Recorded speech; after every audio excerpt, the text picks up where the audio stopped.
kedua ingin membahas tentang kehamilan. Sebelum melanjut ke videonya, izinkan kami memperkenalkan diri. Perkenalkan, nama saya Desnayanti Bersundazi dengan NIM G1D1232227. Saya Rantia Sidamani dengan NIM G1D1232219. Saya Misalindra Octaviani Limbong dengan NIM G1D1232215. Saya Bertama Sinamora dengan NIM G1D1232200. Saya Grisha Angelina dengan NIM G1D1232217. Saya Angela Melici dengan NIM G1D1232222. Selamat menyaksikan! Halo semuanya, saya Desnayanti Bersundazi. Saya akan membahas tentang definisi kehamilan. Nah, seperti yang kita ketahui ya, bahwa kehamilan itu akan dialami oleh seorang perempuan, di mana perempuan itu sudah mengalami menstruasi dan memiliki organ reproduksi yang sehat. Nah, ketika memiliki organ reproduksi yang sehat dan sudah melakukan hubungan seksual bersama pria, besar kemungkinannya akan terjadi kehamilan. Mengapa sih bisa terjadi kehamilan? Kehamilan itu bisa terjadi ketika sperma membuahi sel telur. Kehamilan juga merupakan kondisi yang terjadi ketika terdapat pembuahan dan perkembangan janin di dalam rahim. Umumnya kehamilan itu akan berlangsung selama 37 minggu hingga 40 minggu yang dihitung dari hari pertama menstruasi terakhir. Namun, pada beberapa kasus bisa dilahirkan sebelum minggu ke-37 kehamilan, atau sering kita sebut dengan kelahiran prematur, atau bertahan di dalam rahim hingga mencapai minggu ke-42 yang kita sebut kehamilan serotinus atau postpartum. Pada kehamilan postpartum ini, janin itu perlu segera dikeluarkan untuk menghindari resiko aspirasi mekonium, atau sering kita sebut dengan keracunan air ketuban yang telah bercampur dengan feses.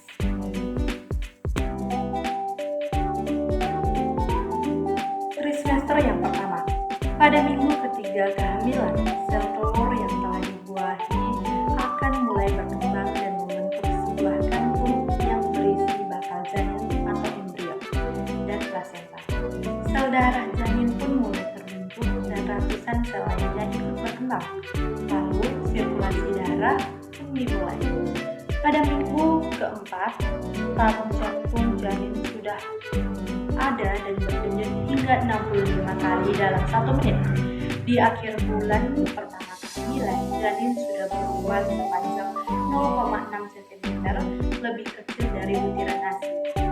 Pada minggu ke-6, wajah dengan lingkaran besar untuk mata, hidung, mulut, telinga, serta rahang bawah dan tenggorokan sudah mulai terbentuk. Janin sudah mulai terlihat melengkung seperti huruf C. Pada minggu ke-7, janin mulai membentuk tangan dan kaki, dan rahim kini telah berukuran 2 kali lipat. Nah, pada minggu ke-8 hingga ke-10 kehamilan, janin telah berhasil melalui masa kritis dari perkembangan organ dan struktur tubuhnya. Telah berukuran hampir 3 cm panjangnya, semakin banyak bergerak dan semakin terlihat seperti manusia. Pada minggu ini, bayi dalam kandungan telah siap untuk berkembang. Selanjutnya pada minggu ke-11 hingga ke-13, bayi akan berkembang dengan pesat. Ginjalnya mulai mengeluarkan urin dan jari-jarinya telah bisa mengepal seperti tinju. Memasuki minggu ke-12, alat kelamin bayi sudah mulai dibentuk. Panjang bayi di trimester pertama ini akan mencapai 88 cm. Selanjutnya masuk ke trimester kedua. Memasuki trimester kedua ini, risiko keguguran biasanya akan ikut menurun karena kandungan sudah semakin kuat dan terus berkembang. Berat bayi dalam kandungan sudah mencapai 42 gram dengan panjang mencapai 9 cm. Tulang dan tengkoraknya semakin mengeras dan kemampuan mendengarnya ikut meningkat. Mungkin akan merasa tendangan dan detak jantung berdebar, serta bisa melihat berbagai ekspresi melalui pemeriksaan USG. Pada minggu ke-14 hingga ke-15, indera perasaannya terbentuk dan ia sudah mulai bisa mendeteksi cahaya. Pada minggu ke-16 hingga ke-18, bayi akan mengalami lonjakan. Pertumbuhan dan alat kelaminnya telah terbentuk dengan baik sehingga bisa terlihat saat pemeriksaan USG. Pada minggu ke-19, bayi dalam kandungan sudah mulai bisa mendengar suara Anda. Memasuki minggu ke-20, bayi akan lebih banyak menelan dan memproduksi kotoran atau meconium. Pada minggu ke-21 hingga ke-22, bayi sangat aktif dan semakin terlihat seperti manusia kecil. Bayi juga sudah mulai menumbuhkan alis dan rambut di usia minggu ke-25, serta berat badannya semakin berat karena sudah memiliki lemak. Pada minggu ke-26, bayi mulai menghirup dan mengeluarkan CO, plasenta atau air ketuban yang merupakan pertanda baik karena dengan demikian sekaligus berlatih untuk bernafas. Pada minggu ke-27, bayi dalam kandungan telah bisa membuka dan menutup matanya, mengisap jari-jarinya, bahkan cegukan. Anda mungkin merasa geli ketika ia melakukan hal ini. Dan yang terakhir itu trimester ketiga. Memasuki trimester ketiga ini berarti bayi bisa mencapai 1 kg dengan otot dan paru-paru yang makin berkembang. Kepalanya terus bertumbuh untuk mengikuti perkembangan sel saraf di otaknya. Kulitnya yang keriput menjadi semakin halus akibat lemak tubuhnya yang terus bertambah. Ia sudah bisa berkedip, bulu mata dan kukunya tumbuh, dan rambutnya lebih banyak. Pada trimester akhir ini, bayi akan lebih banyak menambah berat badannya hingga secara keseluruhan bisa mencapai sekitar 3 kg dengan panjang 48 cm. Pada minggu ke-31 hingga ke-33, tendangan bayi akan lebih terasa kuat dan Anda mungkin mulai mengalami kontraksi palsu. Rahim yang kian besar bisa menyebabkan nyeri ulu hati dan sesak napas. Anda juga akan semakin merasa tidak nyaman berada di tempat tidur. Pada minggu ke-34, sistem saraf pusat dan paru-parunya akan semakin matang dan pergerakan tidak sesering atau seheboh sebelumnya. Bayi dalam kandungan akan semakin turun di area panggul. Pada minggu ke-36, sering tanggal persalinan mendekat. Pada minggu ke-37, Anda akan lebih sering mengalami keputihan dan kontraksi. Selama kehamilan, Anda disarankan untuk mewaspadai gejala-gejala dari kondisi yang bernama preeklamsia, yaitu komplikasi kehamilan yang ditandai dengan meningkatnya tekanan darah, terdapat protein di urin, serta pembengkakan di kaki. Air ketuban Anda mungkin akan pecah pada minggu ke-39. Jika ini terjadi, artinya Anda memasuki proses persalinan dan bisa segera menghubungi dokter, bidan, atau rumah sakit tempat Anda berencana melahirkan. Ciri-ciri kehamilan pada setiap wanita biasanya berbeda-beda, tapi umumnya ciri kehamilan yang paling terlihat adalah terlambat datang bulan. Biasanya, para ibu akan mengalami tanda kehamilan memasuki usia 5 minggu.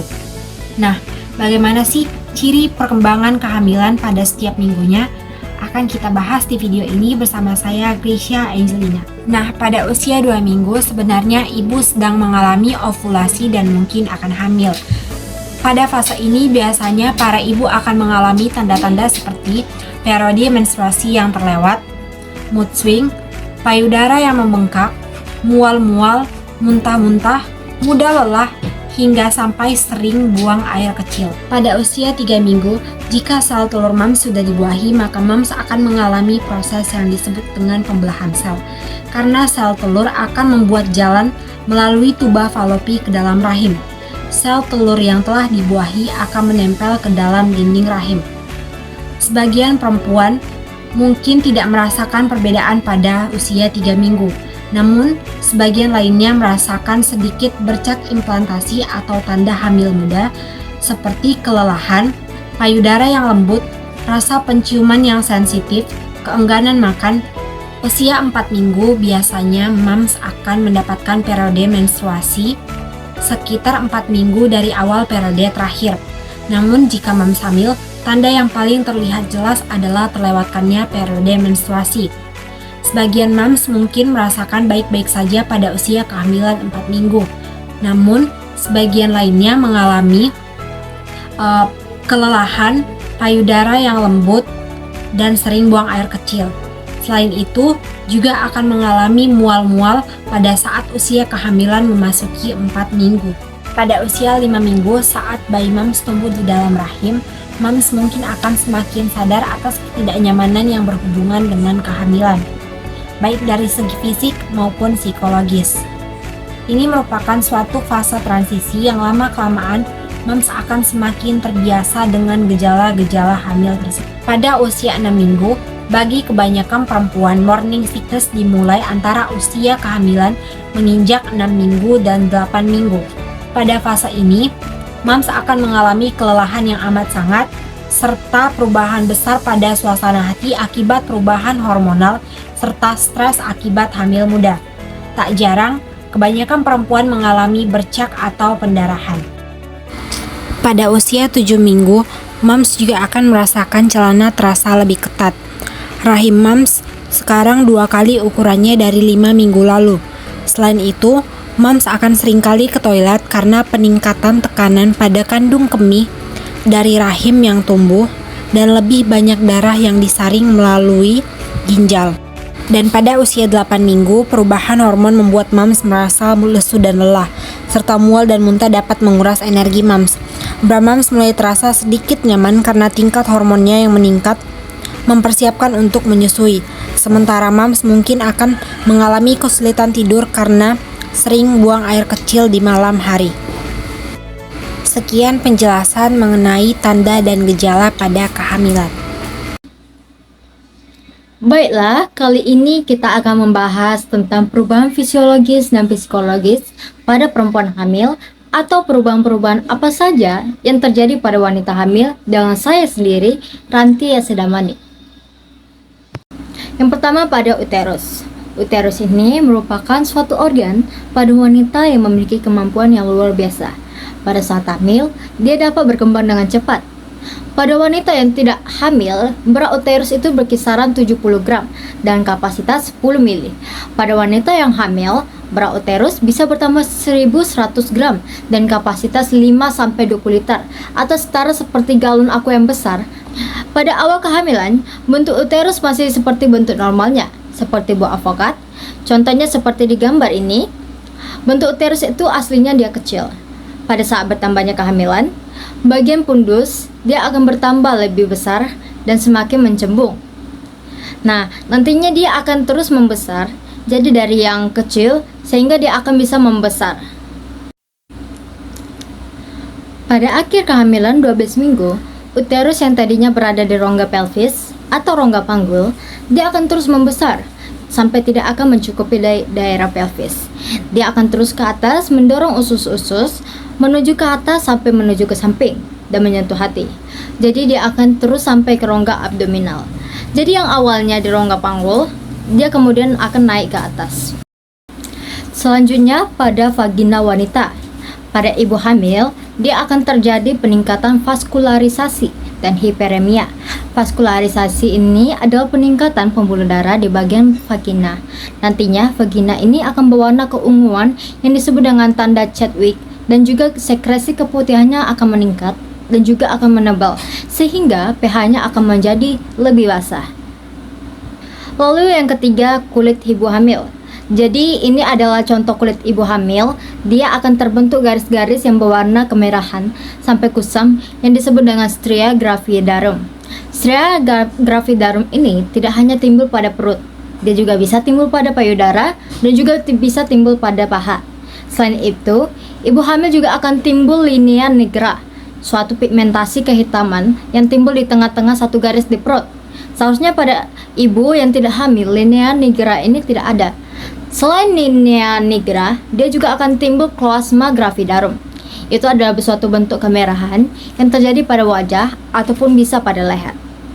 Lalu selanjutnya, yang keempat, payudara wanita ibu hamil. Yang pertama, payudara akan menjadi lebih lunak. Pada bulan kedua, payudara akan menjadi lebih besar dan juga vena-vena yang terdapat pada payudara akan lebih menonjol. Puting pada wanita ibu hamil akan lebih besar, tegak, dan juga kehitaman. Lalu yang terakhir, yang kelima, pada tulang punggung ibu hamil yang disebut dengan sistem muskuloskeletal. Awalnya tulang punggung ibu hamil bentuknya hampir rata di bagian belakangnya. Semakin besar umur kehamilan, semakin besar pula topangan yang terjadi pada ibu hamil, sehingga menyebabkan tulang ibu menjadi lordosis atau lebih melekuk ke arah belakang. Nah, keadaan ini yang menyebabkan ya ibu hamil itu suka merasa kurang enak badan di bagian belakang ataupun punggung belakang karena topangan yang besar pada ibu hamil tersebut. Lalu, ada beberapa hal pula yang dapat mempengaruhi kesehatan psikologis ibu yang sudah hamil. Apa saja? Yaitu kesiapan mental untuk menghadapi kelahiran dan juga menjadi seorang ibu, kualitas pernikahan dan hubungan antara suami dan istri, perubahan fisik dan juga perubahan hormon, dan tidak adanya dukungan dari lingkungan. Nah, makanya itu ibu hamil harus tahu tips untuk menjaga kesehatan psikologisnya, seperti menyiapkan mental untuk menghadapi kelahiran dan juga merawat bayinya, relaksasi, mencari informasi-informasi yang signifikan mengenai kehamilan, proses kehamilan, juga pengasuhan anak. Nah, tapi lebih baiknya jika hal ini dilakukan bersama suaminya sehingga ibu hamil merasa didukung. Lakukan juga kegiatan-kegiatan yang menarik dan juga excited bagi ibu hamil. Belajar mengelola emosi dan tekanan dan tentunya berada dalam lingkungan yang positif dan kondusif untuk ibu. Selanjutnya, kita akan membahas standar pelayanan pada kehamilan atau antenatal care. Pemeriksaan kehamilan harus dilakukan paling sedikit 4 kali pada masa kehamilan. 1 kali sebelum usia kandungan 3 bulan, 1 kali pada usia kandungan 4-6 bulan, dan 2 kali pada usia kandungan 7-9 bulan. Berikut adalah 10 langkah pemeriksaan kehamilan atau antenatal care 10T. 1. Penimbangan berat badan untuk monitoring pertumbuhan dan perkembangan janin.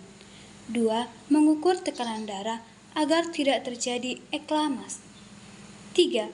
Menilai status gizi dengan cara ukur lengan atas untuk mengetahui kekurangan energi kronis agar tidak terjadi bayi dengan berat badan lahir rendah. 4. Ukur tinggi fundus guna mengetahui berapa usia kandungan. 5.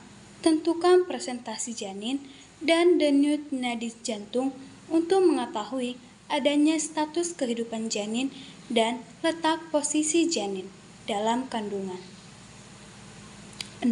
Screening tetanus dan pemberian imunisasi tetanus toksoid atau TT untuk memberikan daya imunitas supaya dapat memerangi tetanus pada saat persalinan.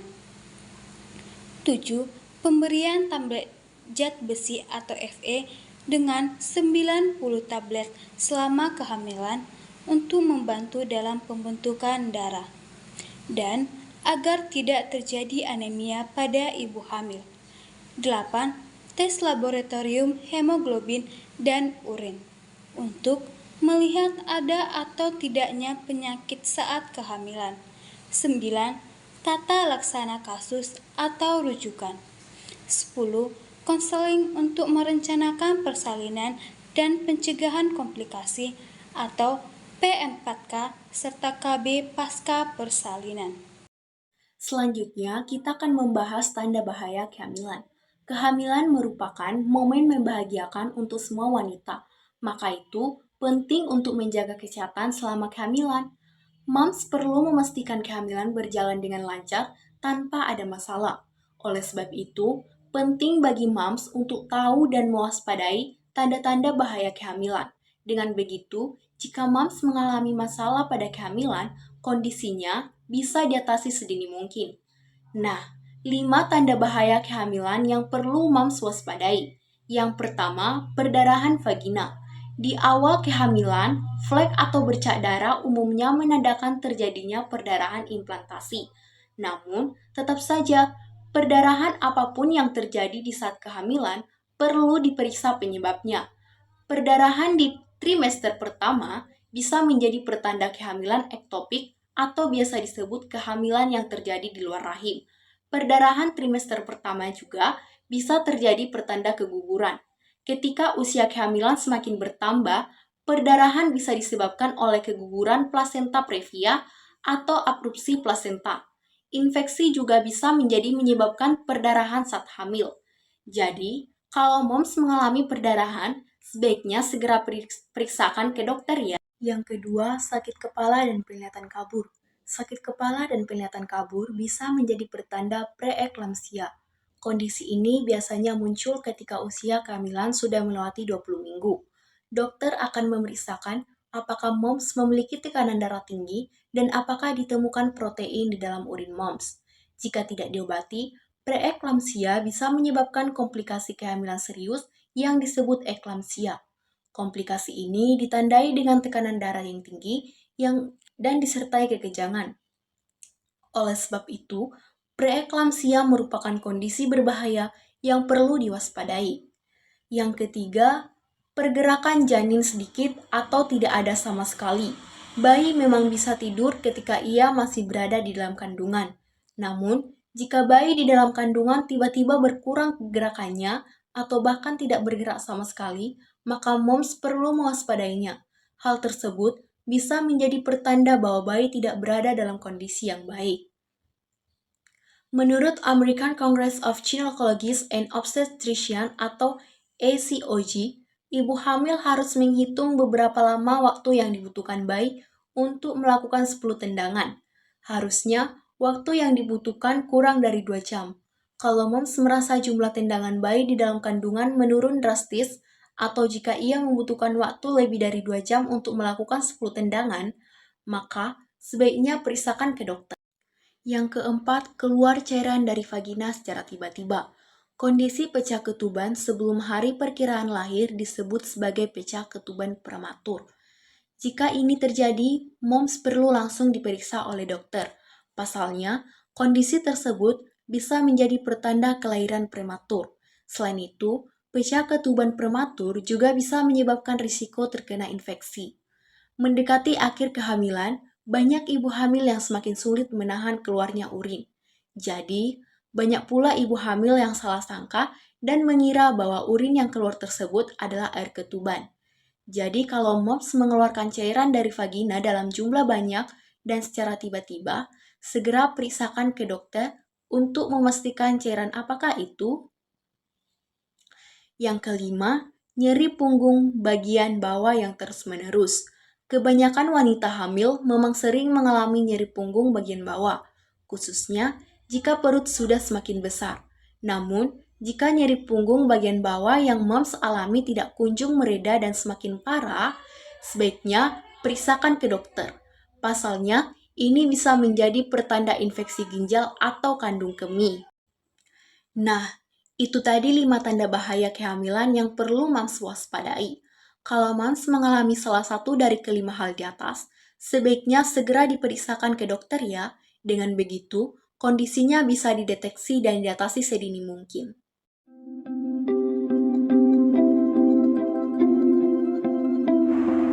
Masa kehamilan adalah masa penting untuk pertumbuhan optimal janin dan persiapan persalinan. Namun, 1 dari 3 ibu hamil mengalami anemia dan kekurangan energi kronis atau KEG. Lalu bagaimana pola makan serta asuh paling baik bagi ibu hamil? Rujukan untuk ibu hamil adalah makanan yang mengandung zat-zat seperti zat tenaga, yaitu seperti beras, kentang, bihun, roti, dan lain-lainnya. Yang kedua ada zat pembangun seperti ayam, ikan, daging, telur, serta kacang-kacangan. Dan yang ketiga adalah zat pengatur seperti sayur dan buah-buahan.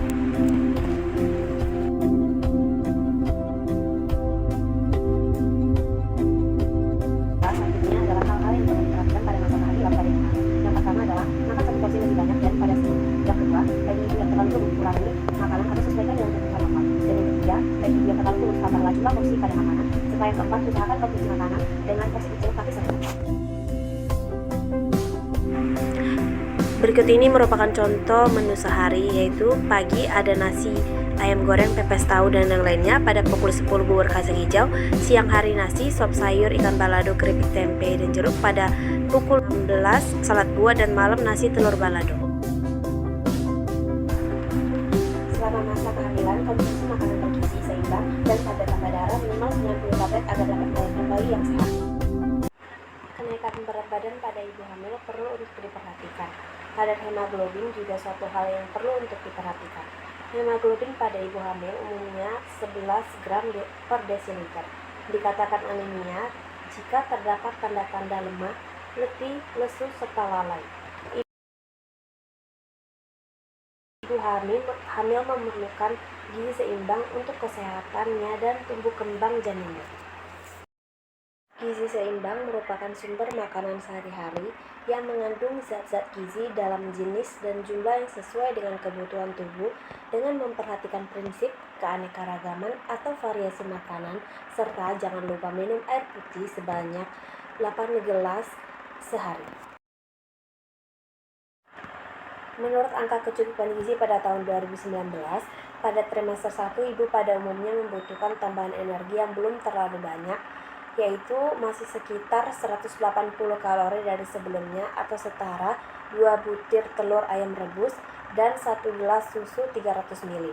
Saat memasuki trimester 3, ibu hamil memerlukan tambahan makanan yaitu sebesar 300 kalori atau setara 1 gelas bubur kacang hijau dengan santan ukuran 200 ml dan 1 telur ayam rebus. Selain itu, diperlukan dukungan suami dan keluarga juga. Ibu hamil sebaiknya rutin menimbang berat badan, meminum suplemen tablet tambah darah, serta pemeriksaan tekanan darah ke puskesmas terdekat.